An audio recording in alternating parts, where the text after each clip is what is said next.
কিন্তু আজকে বাংলা 3টে সিনেমা রিলিজ করছে, ব্রহ্মা অর্জুন এবং অঙ্ক কি কঠিন এবং চন্দ্রবিন্দু, যেটা এসকে ফিল্মসের আন্ডারে এবং যেটাতে অঙ্কুশ অভিনয় করেছে, অঙ্কুশ হাজরা।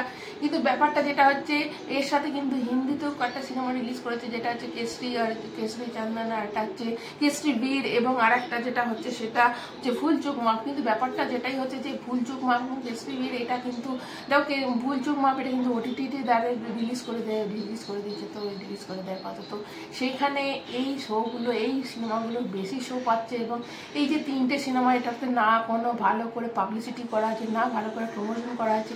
দেখো রোহান একদম নতুন একজন হিরো, যে একটা মাস হিরো হিসেবে নিজেকে প্রেজেন্ট করতে চলেছে এই ব্রহ্মা অর্জুনে। কিন্তু ব্যাপারটা হচ্ছে শো যদি না পায় তো নিজে কী করে প্রতিষ্ঠা করবে, নিজে কী করে। বাংলার বুকে মাল্টিপ্লেক্সে তো কোনো তার শোই পাওয়া যায়নি, এবং যে সিঙ্গেল স্ক্রিন তাতেও যদি ভুলচুক মাপ এবং এই সিনেমাগুলো বেশি শো পেয়ে যায়, অবশ্যই দেখো জিৎ দেব এদের সিনেমা যখন আসবে, SBF এর সিনেমা, উইন্ডোজের সিনেমা, এদের যখন সিনেমাগুলো আসে তখন যেগুলো মারাত্মকভাবে মার্কেটারি শো পায়, সব কিছু পায়। কিন্তু যারা নতুন হিরো তারা আসবে করে। দেখো প্রসেনজিতের পর জিৎদা এই কান্ডারিটা মানে আমাদের বাংলা ফিল্ম মিনিস্টারকে বই নিয়ে গেছে, তারপর দেবদা এসে সবাই মিলে বলছে, সোহম দেব এরা সবাই মিলে ইন্ডাস্ট্রিটাকে নিয়ে গেছে। কিন্তু ব্যাপারটা হচ্ছে যে অঙ্কুশ কিন্তু তার পরের জেনারেশন, যে অঙ্কুশও কিন্তু নিয়ে যাওয়ার ক্যাপাসিটি রাখে, কিন্তু হয় যদি না পায় অবশ্যই তাহলে তো মানে কোনো কিছু বলারই না। কবে একটা আবার রঘু ডাকাত আসবে, কবে রক্তবীজ 2 আসবে, কবে জিদ্দার নতুন কোনো সিনেমা আসবে। তো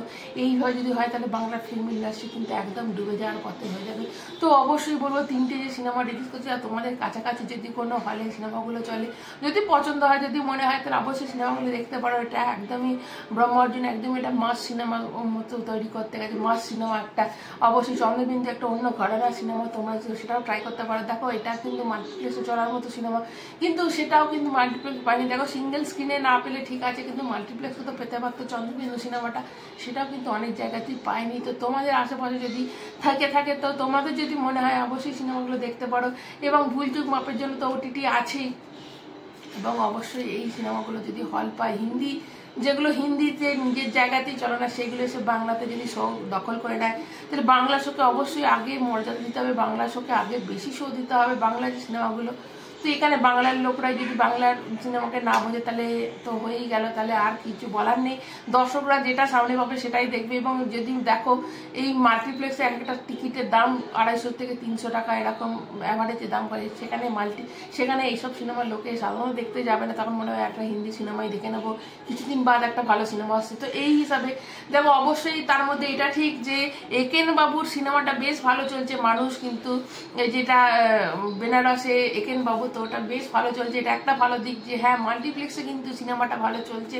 তো অবশ্যই একেন বাবু যারা গোয়েন্দা, একেন বাবু একটা ব্র্যান্ড হয়েই যাচ্ছে আলাদা মতো। কিন্তু এই সিনেমাগুলো যেগুলো আজকে রিলিজ করেছে তোমাদের যদি ভালো লাগে, অবশ্যই তোমরা হয়তো নাম জানতে না, আমি তোমাদের বলে দিলাম যে 3 ঘরানার সিনেমা, তো অবশ্যই তোমরা কিন্তু দেখতে পারো সিনেমাটা, তোমাদের যদি পছন্দ হয়। তো আপাতত এইটুকুই, ভালো লাইক দেবে, চ্যানেলটা সাবস্ক্রাইব করে সবাই ভালো থাকার মতো, টাটা।